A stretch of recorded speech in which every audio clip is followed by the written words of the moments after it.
the feel of the wheel, seals the deal, y'all. The feel of the wheel, seals the deal, y'all. He said the feel of the wheel, seals the deal, y'all. We got a lot of letters. Said you wanted an awesome trainer. Well, you know it gets no better than Mr. Larry Brainer. You about to find out.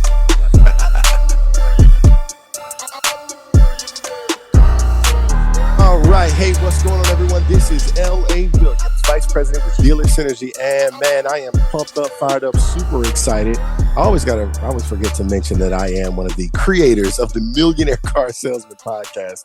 And today I have a treat for us all, man. I'm telling you, I hung out with this gentleman, hang out with him all the time. I'm always, out at his dealerships. He's got a fleet of dealerships out in Idaho, in Boise. We always spend a lot of great time out there. And this is actually, I'm going to admit, right, this is the second recording of this podcast because the first one, I messed it all up, man. Mr. Audio Guy, he didn't do a sound check. Everybody know, listen, if you audio, always make sure you do a sound check. And number two, always make sure you have a Zoom backup, which I did not have. And so we're recording. The cool thing is we're recording it fresh, right? What's the exciting part about it, right? Where's the silver lining is this is something that's fresh, man. And so we've already had a lot of these conversations. So I think a good portion of it will be valuable, really, really valuable for the client. So without further ado, I'm going to bring in my main man, Mr. Larry Brainer. What's going on, Larry? How you doing, LA? It's good to talk to you. I am. Yeah, man. I say always. You know what I'm saying? Look, maybe that was the secret. Maybe I just like hanging out with you so much. I'm like, I need another hour with this guy, It's always fun to have you here. Appreciate it. So, man, first of all, you have an amazing story. Right now, you are the internet director and trainer for the Dennis Dillon Auto Group, and been doing this for some time. But you didn't start here. You started off, way back in the day, right? I always say, hey, I know mommy and daddy. People don't normally say, mommy, daddy, I want to grow up and be in the car business. Usually that's not how it happens. So tell us how your story began as far as the automotive industry is concerned. Tell me about your background. Well, as you said, at no point did I ever actually want to be a car salesman.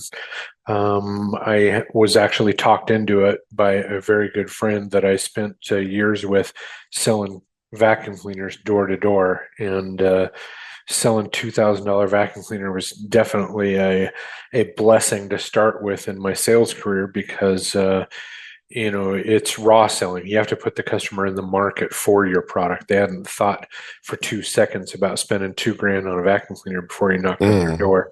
So that step kind of lent very well for me selling cars. But after 7 years of doing that, I'd done very well at it. I'd won about 20 trips all around the world and around the country, and won cars, boats, Rolex watches, and I got to a point where, well, if I can do this with vacuum cleaners, what else could I do it in, right?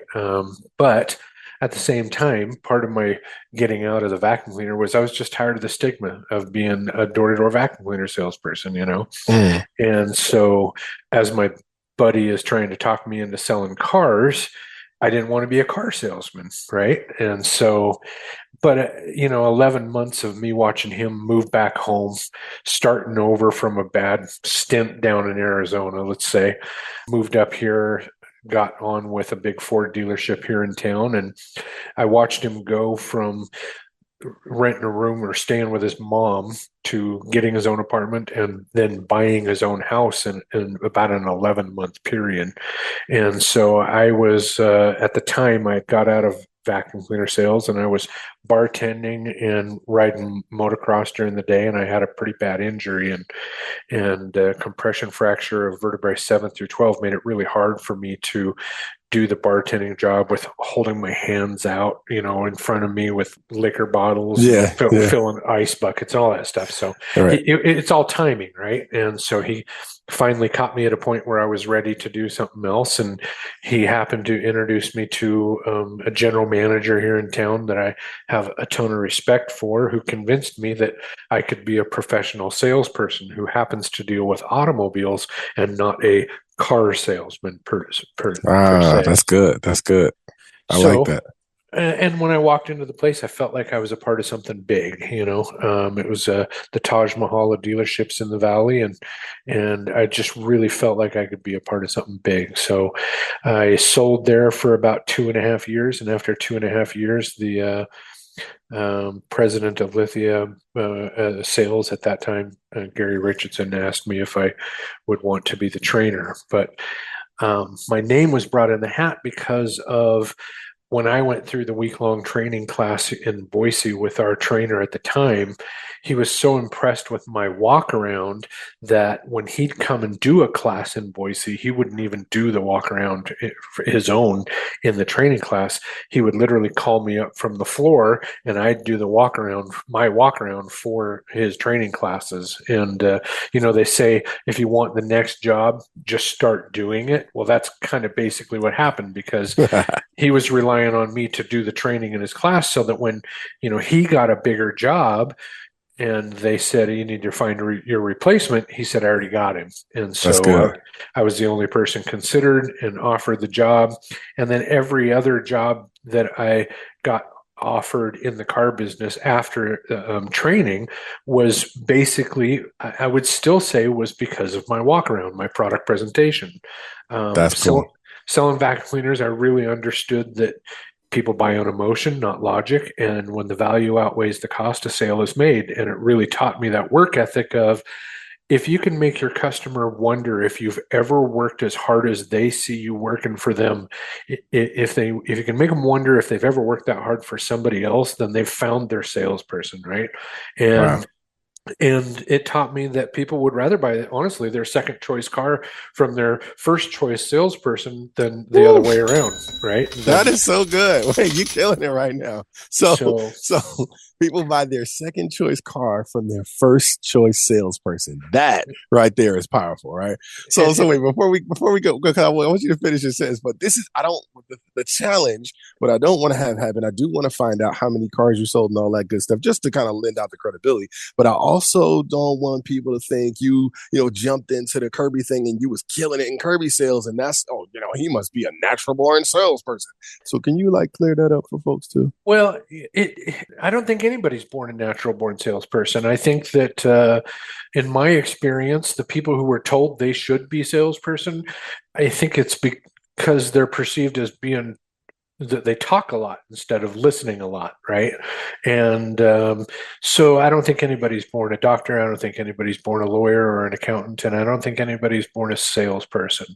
For me, being raised in a little town up in the panhandle of Idaho, half the town was miners, half of them were loggers, and college wasn't really pushed. So for me, I walked in and saw, these people in the car business making the kind of money that I wanted to make, and being told that I didn't have a college degree to do it was enough for me. And but having that confidence that, no, not walking into it with arrogance, thinking if I can sell a vacuum cleaner, then I can sell a car. I mean, there was a bit of that, but what the confidence it gave me, or the perspective that it gave me, was, show me your top salesperson. If they can do it, I can do it. I just need to look at what they're doing, how they're doing it, and apply the principles that I've learned in a different field to be better than them. So it wasn't more an arrogance. It was just more a confidence that, hey, the customers are already showing up, already thinking about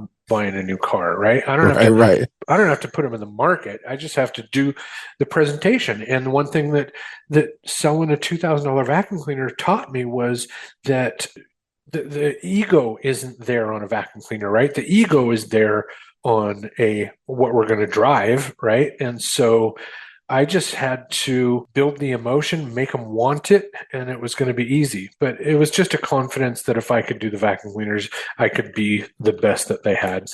That's good. I like that. So let's talk about this, because I heard you say some principles, right? And so you were already dropping that knowledge when I'm talking about the emotion and blah, blah, blah. You know what I'm saying? The whole salesperson thing. I thought that was fire.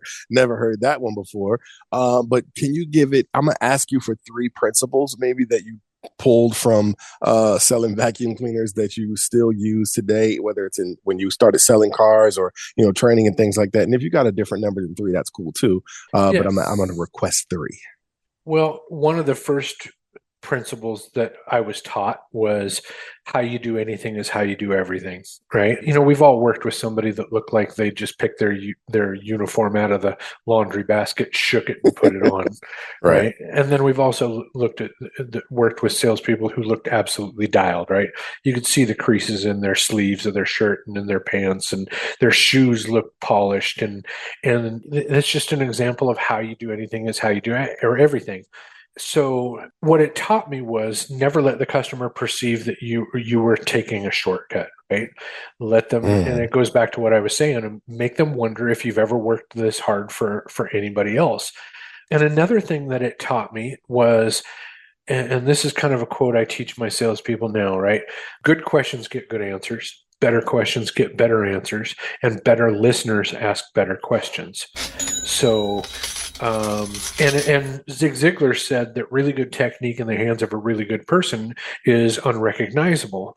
And so, being able to ask the basic questions that we need to ask in order to sell a car in a way that they couldn't see through your technique made it just seem like casual conversation. So, being a really good listener is the best thing that I can tell people. And I know a lot of trainers teach you to be thinking 3 steps ahead, and I think that is counterproductive, because if you're doing that, you're not in the moment. And my best questions always came from active listening. So those would be the two biggest one is how I do anything is how I do everything. If I say I'm going to do something, I need to do it. If I say I'm not going to do something, I need to not do it. Right. And it kind of just goes back to that theory of if you help enough people get what they want out of life, you'll end up getting what you want, right? People don't Wow. care how much you know until they know how much you care. Yeah. So It's like you're like all of these cliches personified. You know what I'm saying? Like you're showing us folks that it's not just about the cliche, it's not just about the words. You actually took those things to heart and implemented them and helped to become really, really successful. That's pretty exciting. So I know you talked about your friend, right, who went mhm, from, lim-witted mama, right, all the way to buying a house in 11 months. right. So I don't know if you know what his finances look like, but what was the financial turnaround for you? Like, hey, you went from selling a vacuum cleaners to bartending to selling cars. You can tell me like your first impressive check in the car business. Was it like the first month, first car? So like break that down for us and tell us about the feeling and how and how it was created. Sure.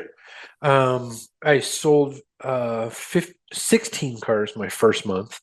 My third month, I sold 20 cars, and that actually was my first really good sized check. Now, keep in mind, this is 2004. So, a $13,000 check in 2004 for somebody who, I made decent money selling vacuum cleaners. Woo. But that was my first taste of, or I shouldn't say, that was my first spoiling. And when Right. I say spoiling, there's no going back to any hourly job when you've made that kind of Mm-mm. money, right? Look, Um, 13,000 ain't bad pickings right now, baby. 2024. So right, right. So, yeah, you get hooked by the money. And for somebody like me who never went to college, I graduated high school by the skin of my teeth. My mom still teases me about how I couldn't find my way back to school after lunch. I would frustrate my teachers. They would tell my parents all the time that I would never do homework, but I could walk in and ace any test. It didn't matter what the subject was. I just didn't find it. I just didn't apply myself, right? So coming into sales for somebody who didn't have that degree, I didn't have that fallback plan. I didn't have that ability to take the backdoor option and go still accomplish what I came into the car business or the vacuum cleaner business to make, to get into sales, to make that kind of money was the only option for me that I saw at the time, right? So we've all had countless days that we were frustrated about deals not going through or deals backing out or somebody getting half your deal or all your deal and all this stuff. And for me, quitting was never an option because I didn't have that backdoor option. So when I started making that money in the car business and was capable of buying the toys that I saw people doing and things that I couldn't do when I was 16 working at Burger King, right? And Right. so it was the money that hooks you. It always is. Yeah, no, I love that, man. 100%. And that's why this is the Millionaire Car Salesman podcast, because we know folks is about making the money, right? So we appreciate that. So what I'm catching is, Larry, you were able to push past stinking thinking, right? You were able to develop rich thinking. And, the cool thing is I'm going to be speaking at the Rich Thinking Conference 2024 coming up in September. Check it out. Unlock a wealth of wisdom at the Rich Thinking 2024 conference. Join Coach Michael Burke, Brian Gawkey, Neil Bakshi, Amber Ibarra, and L.A. Williams as they share their secrets to success. Learn from the best and transform your thinking with practical strategies and powerful insights. Don't miss out. Get your tickets now for September 6th in Philadelphia, Pennsylvania. Visit richthinking.org to secure your spot and unlock the wealth of wisdom that should be yours. Be there. here's what I want you to share with us. Some of the keys to success in making money in the automotive industry. So I know you can talk about both, but let's talk about as salespeople, right? This is, you train them right now, right? So the key, because I just texted a guy earlier today, I said, make sure you make some money today, right? So if you were on the receiving end of that text, what are the top things that you would make sure you were doing to make sure you make money as a salesperson in the automotive industry? I know this sounds cliche, but don't skip any steps. If you shortcut your process, you shortcut your paycheck, right? So often we're afraid to take control of our situation, whether it be intimidation by our customer or what. But we end up skipping steps and doing it the way they want, right? And what I learned was that if somebody wanted to negotiate price, but I knew I hadn't had a chance to build the emotion, build the value on it, that I needed to find a way for them to be content and not feel like I'm sidestepping the money conversation, but be able to look at them and say, hey, let me make sure this is the right vehicle for you, and then I'll go to bat getting you the absolute best deal and every discount that you qualify for, right? But there is no right price on the wrong vehicle. Would you agree? Now, you said this, and go back into a product presentation. So being headstrong in my process, and when is the time to recognize a buying signal and go into the close versus when the customer is dictating that it's time, and yet your process says it's not, and knowing you're going to lose by getting into that conversation at the wrong time. If you ask the right questions, a customer will tell you exactly how to sell them, right? Yes. And I tell all my salespeople that I train the famous Helen story. And I think I've told you this before. But the Helen story really hits it home with them about speaking the customer's language and being able to do 80% of your selling on the 20% of the features they care about, right? So I'll make this brief. I took a turn from my general sales manager, Randy, asked me to take a turn from a salesperson who was losing with a little elderly gal. And when I looked from the sales office out onto the showroom, here was this gal sitting at a table with her purse in her lap and her arms kind of draped over the purse, very guarded in her posture, right? And so I went out and introduced myself. Hi, my name's Larry Brainerd, and you are? She said her name was Helen. And I said, well, that'll be easy to remember. My grandmother's name was Helen. You don't mind if I call you Grandma, do you? She giggled, and we just kind of were talking. And as I found out what she was in there for, I look out there and she was in an '03 Lincoln Town Car. And those of you young guns out there that may not know what that is, it's a boat. It's almost as long as the Titanic. It's basically a Crown Vic, the old style police car with more luxury and prestige. But it was an '03 and it had first generation airbags. And when I asked her what she was looking for, she told me that 3 weeks prior, she was in an accident in her best friend's car, and her best friend still had 2 black eyes and a broken nose from the deployment of that first generation airbag. And her friend's car was like a '99 Buick or something like that. And so I started talking to her, and I says, well, obviously I'm hearing that you're looking for safety, but I don't want to put words in your mouth. So most of my customers tell me they're primarily looking for either safety, performance, appearance, comfort, economy, or dependability. I know when you're spending this much money, Helen, you want them all, but which of those does carry the most weight on your next purchase? And of course, she said safety. And this is the magical question. I tell salespeople in class, what if I could teach you one question that would get the customer to tell you exactly how to sell them? They go, oh, that'd be great. That'd be a miracle and all that stuff. And I go, well, here it is. After she said safety, I said, well, Helen, what does safety mean to you? And Mm. sh Helen said, no joke, LA, this was her answer. Helen said, Larry, I want to know that if I hit somebody, I'm going to win. And I want to know that I can see. It seems like everybody's vehicles are getting taller. I pull up to a stop sign or a stoplight and I look and all I see is everybody's doors. They're all driving these bigger SUVs and trucks and I feel like I'm down in a well. And so I look outside and the original salesperson that was with her had her on a Lincoln MKZ, which is a sedan that's smaller than her Lincoln Town Car. And I know his presentation was on safety, but all she was hearing was how many directions she's going to get punched from with these airbags, right? So I went Exactly. out. So I went out and I pulled up a Lincoln Navigator. And as I pulled it up, I knew the one objection that I would hear from her, which was getting into it. And so learning the right way to ask questions versus a way that you can't deal with every answer they give, I brought her outside and opened the door. And of course, the power deploying step comes out.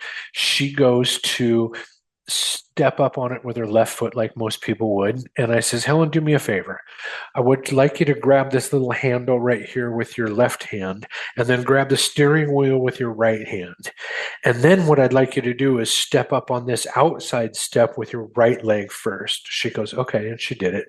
And then I said, now what I'd like you to do is step up and put your left foot on the entry floor of the vehicle. And she did it. And I said, okay, last step, Helen, what I want you to do is take your right leg, pass it in between your left knee and the corner of the seat. And after it passes that corner, I want you to just with both hands lower yourself into the seat. So knowing the objection I was going to get from her, I took it away before I could get it from her. And as she did it, I looked at her and instead of saying, can you do that, Helen? And risking her saying, no, I'd rather not or anything like that. I looked at her and I says, you can do that, can't you, Helen? With my head nodding up and down. Tie down. Right? Can't you, Helen? And she Yep. said, look, she looks at me and says, Larry, I raised 7 kids while Frank was out in the pasture. Of course I can get in a vehicle. Damn. And at this point, I looked down at the door jam sticker and I says, guess what, Helen? She goes, what? I said, this vehicle weighs over 7,700 pounds. If you hit somebody, you're going to win. She giggled and, she, as you could see her eyes light up. And as she's doing this, I take the power seat and I'm lifting it up. I'm jacking it up high. And I says, and what do you see, Helen? She says, Larry, I'm as tall as you. And no joke, LA, right then, Helen, the gal that I met with her arms guarded over her purse, put her hands on the steering wheel and started making motor sounds with her lips. This is amazing, man. I'm telling you, I'm loving this stuff. So hold on. So I got to pause the story for real quick because I need to make a valiant point about something you said as you were describing how she got into the vehicle. I want folks to play note to how you described it. You said, and what I'd like you to do is this. And then when you do this, here's what I'd like for you to do. Like those words, right, alone it sounds so much more premium than, just saying, all right, so just do this and do this and do this and do that. Like, it just doesn't feel the same. Even as you're describing it, me as a blind person feels like, shoot, I could do that. You know what I'm saying? Yep. And it's not what you say, it's how you say it. I'm not asking, will you please, and risking a no. I know I have the relationship with her to take gentle control, right? If I go to a doctor for any particular reason, I don't want them to just open a medicine cabinet and say, well, this is everything I could prescribe you. What do you want? I want that doctor to ask me questions that I'd thought about. And I also want him to ask me questions that I didn't even think about that I can tell are quality questions, so that when he says, Larry, after talking to you, I think we could do this or we could do this, but based on what you said here, I think we should try this, right? And that's how I see an expert in my process, that I should be able to lead my customer and have the confidence that they see me as that expert in my field and want to follow my lead, right? Absolutely. This is beautiful stuff, man. So I know that there's a lot more to the Helen story. I know you also told me about a story of a couple and all kind of stuff like that. So I don't know, man. This is, I mean, you've given a clinic right now when it comes to how to make money as a salesperson. You want to kind of continue that conversation either with the Helen story or with the couple, because you told me about a test drive. That's what I'm excited to hear about more too. Well, there was a lot of mistakes that I have made and a lot of people make on a test drive, right? First of all, I think that if you put a camera on the corner of 90% of the dealerships in the country, you would see the product presentation basically being the salesperson standing in front of the driver's door with the door open, customer sitting in the driver's seat. And in my opinion, that's really hard to maintain control, because now the customer's asking questions and you're doing an it's got presentation. It's got. And it was a huge deal for me to buy into the theory of me driving off the lot first, right? If I drove off the lot first, it did a few things for me. Number one, it created that anticipation. If I did 80% of my selling on the 20% of the features the customer cares about, then I didn't verbally vomit everything I know onto them. So now I have somebody whose emotion is higher than before I did my presentation. And if I pulled the guard down and did an effective relationship building and did a meet greet qualify, making sure I understand how they're going to use it, right? And what's important to them in the vehicle, and not try and impress them with everything I know, but do 80% of my selling on exactly what they want out of the vehicle. Then when I drive off the lot, I've created that kind of anticipation in them of, well, I thought the demo drive was me driving it. When's my turn, right? And I wanted that. Mm-hmm. And another thing that it does for me is it edified the claims that I made. If I did my product presentation and I closed on the demo, and closing on the demo was huge for me, because if I ended up finishing a product presentation and asking them, would you like to drive it? Some people are going to take the no option, right? And then now you're trying to overcome that objection.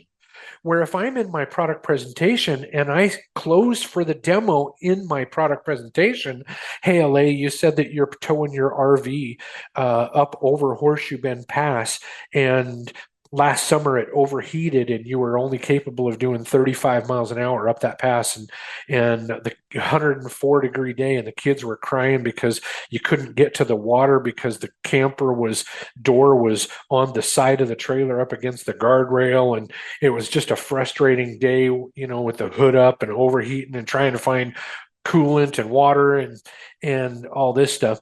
If I found that out in my meet greet qualify, and then I say, hey, and now I'm in my presentation, I'm under the hood, and I say, hey, LA, in a minute when we drive it, you're going to love the fact that we're going to be able to do 65 before 70 miles an hour before we even merge onto the freeway. You're going to be able to merge at a safe speed.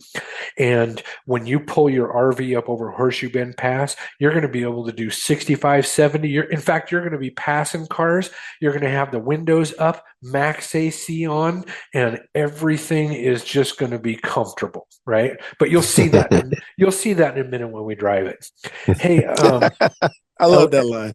Hey, LA, you said that you wanted something that had a great sound system. In a minute when we drive it, you're going to see that with all the noise insulation they've put in these new vehicles, that we're going to be able to whisper at 70 miles an hour. And what that does is it lets you hear the tiny nuances of that terrific 18-speaker sound system. It's going to feel like theater quality, but I'll show you that in a minute when we drive it, right? I want to buy a car. The Million Man Car Salesman podcast is on your radio.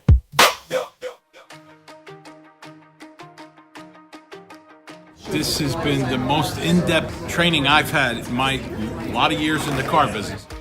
We went from 60 cars to 156 cars a month in 3 months. NAMAD, the entire Toyota Chicago region, as well as the top automotive groups like Koons, Lithia, and Norm Reeves have all used Bradley On Demand to train their team. They're the most comprehensive training company I've seen, and they by far have the best support system. Doing 50 cars a month, topped out at 80. I can tell you that the Bradley On Demand training will get you to the next level. And guess what? The world's #1 car salesman, Cody Carter, shares his exclusive strategies right here. You want his secrets? You gotta have Bradley On Demand. What I learned from Bradley On Demand is you can teach an old dog new tricks. I thought I knew it all. I thought it was just going to be the same old stuff. It's all new. It's all fresh. It's genuine material. Bradley On Demand is just an incredible power tool. Every dealer should take advantage of that. Our clients love Bradley On Demand. We've generated over $12 billion of additional revenue for our clients. Went from selling 75 internet leads to we've hit almost 250 the last couple months. I doubled my income. I sold 21 cars for 4 months straight. If you're still not enrolled in Bradley On Demand, you're missing out on the best virtual automotive training in the world. Enroll now or contact us for a free test drive of the platform today. So if I'm in my product presentation and 2 or 3 times in that product presentation, I say, in a minute when we drive it, you're going to love this. I can now put you in that passenger seat, me jump in the driver's seat, and when I put it in drive, they don't feel like they're being kidnapped. They know exactly what's happening. And if I didn't verbally vomit everything that I know about the car, they actually want to drive it now, and they're not looking for excuses to not drive it. And so if I said, hey, you're going to love the torque of this motor, with this power, this engine isn't one that you're going to have to rev through the RPM band to feel like it's getting your RV going. This is power right off of idle. This is torque-based power. You're going to love this. Well, if I made that claim in my walk around, I need to edify that claim. I need to make sure that you consciously feel that power I said that you were going to feel. I need to make sure that you consciously acknowledge that we can whisper at 70 miles an hour and that sound system sounds like concert quality. Because if I don't get you to consciously tell yourself, hey, he said I was going to experience this and I did. He said I was going to feel this and I did. Then I risk myself just being in their head a typical car salesman who makes a bunch of claims and is just saying stuff to sell the vehicle. But when I edify that and I make sure that the claims that I made were solidified and true, now what I'm doing is I'm building trust in that customer that I know exactly what their ownership experience is going to be like. It's one thing to know the vehicle, but it's another thing to be able to let them know what their whole ownership experience is going to be like. And so it edifies their trust in me when I make sure that those claims that I made are proven true on a conscious level to them. And so that's probably one of the biggest reasons that I always drive off the lot. But on the test drive, I can't tell you how many times I messed it up as a young salesperson before I realized to stay in the moment. And when I got out of that driver's seat and went over to get in my seat, first off, the common mistakes that I made, and I see a lot of people make, is they don't put the primary driver in the right seat, in the correct seat. Now, for me, I always found it was easier to go with their expectations. If this was going to be a truck that he was going to drive and she was rarely going to drive it, or it was going to be an SUV for her and he was rarely going to drive it, the one who they expected to drive first is the one I drove first. And I don't think that's really, really important, but it's important that you know that you don't set yourself up to end up being driver in the driver's seat, you in the passenger seat, and the other party in the back seat. That sale is never going to unfold itself on the test drive. So I always put my primary driver in the back seat in my sixth position of my walk around. That way, when I got out of the driver's seat and I pulled the primary driver out to drive first, my secondary driver was already in the front seat. I can't tell you how many times I messed that up, and I'd come around to the other side and my primary driver would be in the back seat. Now I'm trying to talk him out of the back seat to get in the front seat so that I can be in the back seat. And most often I heard things like, "Oh, no, you're fine. Go ahead. I just want to see what it feels like to ride back here." And Right. you just messed up the feng shui of the drive, right? And so for me, it was just easier to put that primary driver in the back seat and then me go jump in the back seat. But the way that I overcome the secondary driver trying to tell me that they don't need to drive it is I did a forecast. I also had customers on the demo drive that would look like they were uneasy, like they were almost leaning forward, and some would even ask, "Larry, where should I go? Where do you want me to go?" And now they're not thinking about the feel of the wheel if they're wondering where they're supposed to go. So one huge mistake that a lot of salespeople make is they put the customer in that driver's seat whenever they let the customer drive, and they don't take the time to set every single seat adjustment or steering wheel adjustment or pedal adjustment or mirror adjustment to exactly how that customer would have it if they bought the car. And they don't take the time to set every single adjustment because they just think they're only going to be in the car for 10 to 15 minutes, right? So there's been times in my life, and I'm sure your listeners can relate, that we've borrowed somebody's car that we knew we were only going to be in for 10 to 15 minutes, maybe to run to the store or something. And we don't take the time to set every single adjustment in that cockpit exactly how we would. We just move the seat forward to where we can reach the pedals and maybe the center mirror, and we go to the store. And the feel of the wheel can't seal the deal if they feel like they're driving somebody else's car. So this is also one of the periods where I really made them feel like I've never worked harder for anybody else. This is where I really start having fun. I'm going to get that primary driver in the seat, and I'm going to start jacking with the height setting. And then I'm going to tell them, "Okay, now go ahead and put it where you want." Okay, you got that right? Okay, now this one does the back angle. Go ahead and I drop them backwards, right? So that they have to actually do it. Now they move the angle of the seat back up to the right angle. And now I say, okay, if it has it, LA, this seat also has a power lumbar. And I start pushing the button and I go, "Do you feel that in your lower back?" And they say, "Yeah." And okay, now here's the button. Go ahead and put that where it feels the best to you. Now they've got all that. Okay, now under the steering column right here, LA, is a little clamp. Can you just take that there? Yep, that's right. Go ahead and drop that down. Now go ahead and move the steering wheel up and down. And this one also goes in and out, LA, so you can really find the ideal position for you. Now go ahead and put that right in the magical spot for you where it feels best. Okay, that's it. Now go ahead and lift that clamp and clamp it back up, and it's locked in place. Never have to change that. Never have to change that again. Now this vehicle also has the adjustable pedals, LA. So with this button, you can draw those pedals in or out. And LA, a lot of customers ask me, "Why do I have to adjust the pedals when I already moved the seat?" Well, just a little trivia knowledge for you. That adjustable pedal option was invented so a pregnant woman didn't have to bring the seat to where her belly was right up on the airbag. She could leave that seat back and now draw the pedals up to her. But just a little trivia for you. Now go ahead and put those pedals in where you like them. That's it. Okay. Now I'm going to drop the window, LA, so that I can still talk to you, and we're going to make these mirrors absolutely perfect for you. Okay.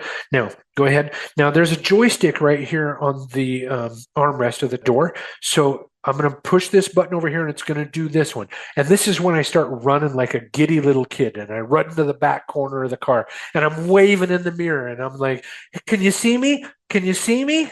And they say, "Yeah, I got you." Yeah, I can see you. And then I run out of the front and I hit the other one and I go, "Okay, now this one's going to do the passenger mirror." And I run to the back of the car, run across the back, and I'm now on the passenger side waving at that mirror. "Can you see me? Can you see me?" And they say, yes, I got it. Now I go to the center glass in the back and I hold my hands out and I tell them to adjust the center mirror to where they can do it. And it's a little secret. If that car has memory seats, then I go ahead and save that to memory right then. So now I've made sure that every single option or adjustment in that cockpit is exactly how they would have it if they had already bought the car and had to take their own time to do it at home. So if once we were done with the adoption papers and they bought it, then I don't have to go recreate that. I just hit that memory button and away they go in their car, right? And then when I get in the back seat, after I set everything, when I get in that back seat, I give them a forecast of where it's going to go. And the way I do the forecast really eliminates that secondary driver. It eliminates them telling me that they don't need to drive it, right? If you only have one party drive the vehicle, then you're going to risk them going in and looking at numbers, and one of them's the one that drove it is probably going to be willing to bump higher than the other because their kitchen table budget is never based, that discussion they have the day before or a week before where they go drive the car, it never really has to do with what it actually takes to buy the car. It's their puzzle piece off of a graph chart of how much of their income they want to devote to a car. Right. And quite often it doesn't buy the car. So if I only have one of the feel of the wheel seal the deal with one of the parties, I'm going to risk the one that drove it being willing to bump to buy the car, and the other one that this whole process has just been logic and no emotion. I'm going to risk them saying, well, honey, this is a lot more than what we planned on. We should probably go home and talk about it. And that person usually wins. So if you don't get both parties to drive it and both parties outside for the trade evaluation, you are not setting yourself up for the best opportunity to close that deal. They both need to feel the wheel to seal the deal, and they both need to be able to see an accurate evaluation of their trade so that they can both be on the same page with why our facts are saying that this is what the trade's worth. Millionaire Car Salesman, the closest thing to having the blind phone master himself respond to your prospects, and it might be a little bit better than me because a little faster than me. And you hear Sean and I talk all the time about how a fast response time is one of the number one determinant factors when it comes to success with internet prospects. So if you want to respond to folks in 15 seconds or less, so you can have the greatest shot at booking that test drive, selling that car, then you might want to get Podium's AI BDC on your team. And the best part is it works 24 hours a day, 7 days a week, and it talks similar to me. So if you want to get the AI version of me transforming potential interest into sales, then go to podium.com/MCS or just click the link that's in the show notes. We can get this thing rocking and rolling for you. Back to the actual demo drive. As I get in the car, I'm going to look at them and I'm going to say, okay, LA, what we're going to do here is we're going to pull right out here onto Milwaukee Street. We're going to stay in this right lane. We're going to follow it, this right lane, all the way up to Franklin. We'll go through that light and stay in that right lane. That right lane is going to take us right onto the freeway connector. We'll go towards Eagle exit. When we get off on the Eagle Road exit, we'll pull into that big open parking lot at St. Luke's Hospital. That back corner is usually pretty empty. And then what we're going to do there, LA, is we're going to go ahead and switch drivers. Mary, I'm going to go ahead and put you in the driver's seat. Then we're going to set every single cockpit setting exactly how you would want it. Then we're going to save that memory setting also. Then Mary, once we get that all set for you, what I'd like to do is go out that light there at the hospital. We are going to take a left at that light, but after we take that left, we're just going to loop right onto that big old circular on-ramp. We're going to retrace our steps back down the freeway, and we're going to get off at that same exit that we got onto by the mall at Franklin. As we get off that exit, we're going to go forward to Maple Grove instead of dealing with all the traffic at the mall. And then we'll just take a right onto Maple Grove and we'll retrace our steps right back to the dealership. That way you both get a little bit of freeway driving and a little bit of in-town driving. Fair enough? Fair enough. And when I finish it up with those two magical words, fair enough, there's really nothing they can say other than fair enough. And they both actually feel like that they're equally as important. Mm-hmm. You know, I did this to a couple once, and it was a truck, a big old F450, and the little wife couldn't have been more than 4 feet 10 inches tall. And she did try and tell me at that switch point that she didn't need to drive it. And I said, Mary, I understand that this isn't the type of vehicle you would pick for your everyday driver.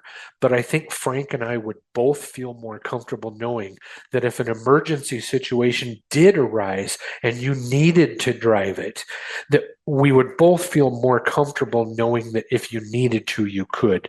Even if it was just here in the parking lot, just driving around this big open parking lot. Would you help both Frank and I feel better knowing that you could if you had to? And she did. She drove it around that little parking lot. But the magic happened for LA when we got back to the showroom, because we walked back in that showroom, and as soon as we sat down, they were both excited to go through this process and get this done. And she set her purse down on that table and she says, Larry, where's the ladies' room? And I said, it's just right around the corner, just past the little coffee stand. And the husband, Frank, no joke, literally was bending his eyes watching her walk around that corner. And as soon as she got out of sight, Frank looked at me with the happiest face of a little 3-year-old at Christmas. And he said, Larry, thank you so much. And I says, thank you for what? He goes, I'm going to get my truck today. We just left the competitor up on in Nampa, and the salesperson ignored her the entire time because as soon as I said that I was using the truck for work, he didn't look at her, he didn't ask her questions, and when we were out on the test drive, she gave me the look of, we're going somewhere else. And I can tell that she's ready to buy this today. She likes you. So thank you very much. So just making her feel an equal part of that was absolutely crucial. And I can't tell you how much being in the moment and staying there and setting every single cockpit setting and just starting to really have fun with them and running to the back corners, not just walking. I would literally run to those back corners on the mirror check. And that was my opportunity to make them wonder if I've ever saw any other customers as valuable as them. And when you can make a customer wonder if you've ever worked as hard for anybody else as you are for them, trust me, they have found their salesperson. This is absolutely beautiful, Larry. I'm telling you, it goes back to what you said earlier, buying that second choice vehicle from their first choice salesperson. This is amazing, man. I'm telling you. So in these last 5 minutes, I want you to kind of break it down because I'm noticing, as you're having this conversation, I just want people to know he's in an office. He's not in front of a vehicle. He's not in the environment. But for some strange reason, Larry still knows exactly what to say as if he's, working with me. I mean, I felt like I would say close my eyes, but y'all know I'm blind, right? But I can imagine being in the car and like making those adjustments to the mirror and things. The story is painting a picture. And so he has this stuff down pat in a way that it doesn't, well, I mean, I could do it if I was really in front of a customer, right? That's not an excuse, right? So I want you to talk about how important training is and exactly what people should train on, whether that's what to say, how to say it, what are the top key things? And I also want to make sure that you talk about your very famous, consciously incompetent, like you got to break all that stuff down. Okay. So we'll try and get this done in the last 5 minutes. All right. So it kind of goes back to Vince Lombardi's quote: an amateur does something until they get it right. A professional does it until they can no longer get it wrong. And if you really, really grasp that you understand why every top athlete in any game in the world spends hours and hours and hours, not only of practice, but also watching tape of their practice. And when they watch that tape of the practice, they're not just trying to look at how good they are, they're looking at that tape, trying to find areas that they can still even get better. So it goes back to what I say, we're either green and growing or we're ripe and rotten. If we think that we know everything, we can't learn anything else. But if we're even at the top of our game, we can always learn from somebody else. And so the problem that most people have in this is they stay at that third level of competence, which I'll go through really quickly, those 4 levels of competence. The first level is unconsciously incompetent. The day you were first interviewed at your very first car selling job, you didn't know what you were going to need to know to do the job, right? You didn't know what an up was. You didn't know what a walk around was. You didn't know what about any of this stuff is that you're going to need to know. That is unconsciously incompetent. Now, by the end of your first day, you're probably going to be at the second level of competence, which is called consciously incompetent. Now you know what you don't know, if that makes sense. You know what you're going to need to know, but you don't know how to do any of it yet. Yes. The third level is the most dangerous, and that is consciously competent. You're going to go through a training. You're going to understand an up is an opportunity to do business. It may be a service up. It may be a walk-in up. It may be an internet up. It may be a phone up. It might be a referral up. And you're going to know, a walk around. Oh, that's where we show the feature, advantage, benefit of the vehicle and apply it into their life. And you're going to be able to do it, but it's still going to have to be on that frontal cortex of your brain. And if you still have to think about what step comes in your process, your mind is not in the moment to observe the 55% of the communication that's actually body language or the 38% that's voice inflectuation. And half the time, the 7% that's vocabulary is a flat out lie, right? So if I don't have my process like Sean's son, are you smarter than a fifth grader? And be able to not only say those steps in order, but say them backwards, saying them in a random order, right? If you don't know those steps well enough to teach it, now my mind has to be thinking about, well, what's next? Where am I taking this customer? So it's so important that we don't stay at that third level of competence, consciously competent. We absolutely have to practice this. And every step of our process, we need to get to that fourth level of competence, which is called unconsciously competent. That means that the questions that are going to come out are going to come out the right way, in the right tone, in the right words. And I don't have to think about them because it's not the first time I've been in this situation. And that's the only time that you're going to be able to accomplish Zig Ziglar's quote of really good technique in the hands of a really good person's unrecognizable. That's when you are an artist at your craft. The customer just feels like they're in front of a caring person that just sees them as a person and not a commission. And it just seems like conversation, but yet every single thing that is in that body of that conversation was, number one, guided by the person in control, which is the person asking the questions. And it was effortless, and it doesn't have to be on the conscious of the brain to ask those questions, right? I see salespeople that are so new that they're at that third level of competence, even in the greeting. They don't even practice their greeting. And now they're walking up to that customer and they have a look of fear on their face because they're thinking about, oh, I got to get this right. Oh, what exactly am I supposed to say, right? And if you don't know where you're at in your process, you're not really in any awareness of how you're delivering that half the time. So there's so much that goes into the physiology, the voice inflectuation, and that's 93% of the communication. And you're not going to get there if you still have to think about what comes next. So I will finish with Vince Lombardi's quote one more time. An amateur practices something until they get it right. A professional practices it until they can no longer get it wrong. Absolutely phenomenal, man. This is great, great stuff, man. I know we covered a tremendous amount.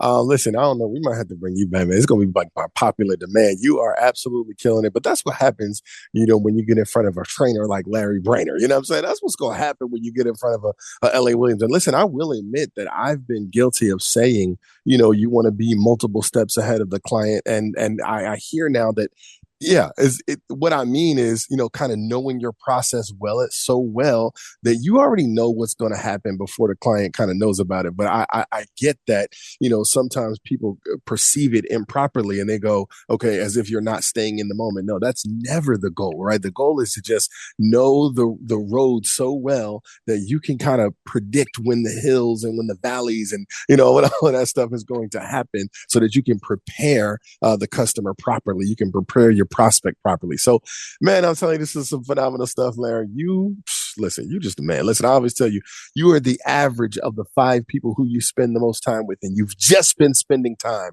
with the one and only Mr. Larry Brainerd, the blind master, Mr. L.A. Williams. It's your turn. Go out there and be a millionaire car salesman. We will talk to y'all later. Peace. Fast response times can help you beat the dealer down the street. Get a tool that can respond to your leads in 15 seconds or less and help you book test drives 24/7, nights and weekends, so you can sell more cars. Podium's AI BDC is a conversational AI employee who sells, schedules, and talks with customers day and night and sounds like your best sales rep. Transform potential interest into sales today with Podium. Visit podium.com/MCS to see what AI can do for your dealership. That's podium.com/MCS or click the link in the show notes.